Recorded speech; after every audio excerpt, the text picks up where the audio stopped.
বিসিবির আলোচিত পরিচালক KAM নাজমুল ইসলাম। তিনি একই সঙ্গে বিসিবির অর্থ কমিটিরও প্রধান। কি তার অতীত, কিভাবে তিনি বিসিবির পরিচালক হলেন, কিভাবেই বা হলেন বিসিবির অর্থ কমিটির প্রধান।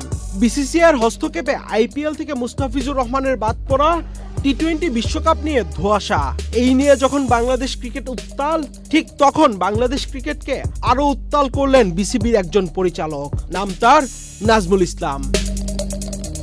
দিয়েছেন একের পর এক বিতর্কিত মন্তব্য। নাজমুল ইসলাম কিভাবে বিসিবি পরিচালক হলেন? নাজমুল ইসলাম বর্তমানে বাংলাদেশ ক্রিকেট বোর্ডের পরিচালনা পরিষদের একজন সদস্য। বোর্ডের অর্থ কমিটিরও চেয়ারম্যান হিসেবে দায়িত্ব পালন করছেন তিনি। নাজমুল ইসলাম 2025 সালের 6 অক্টোবর অনুষ্ঠিত নির্বাচনে ক্যাটাগরি 2-এ ঢাকার একটি ক্লাব থেকে পরিচালক হিসেবে নির্বাচিত হন।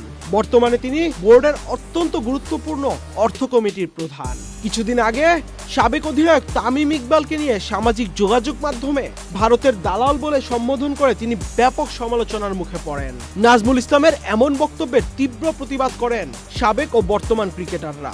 সবশেষ ক্রিকেটারদের বেতন ও পারফরমেন্স নিয়ে আপত্তিকর মন্তব্য করার অভিযোগে বর্তমানে ক্রিকেটাররা তার পদত্যাগের দাবিতে BPL সহ সব ধরনের ক্রিকেটে বর্জনের ডাক দিয়েছে। পরিস্থিতি সামাল দিতে বাংলাদেশ ক্রিকেট বোর্ড এরই মধ্যে নাজমুল ইসলামকে শোকজ প্রদান করেছে এবং 24 ঘন্টার মধ্যে জবাব দিতে বলেছে। আহমেদ শাফি, চ্যানেল আই।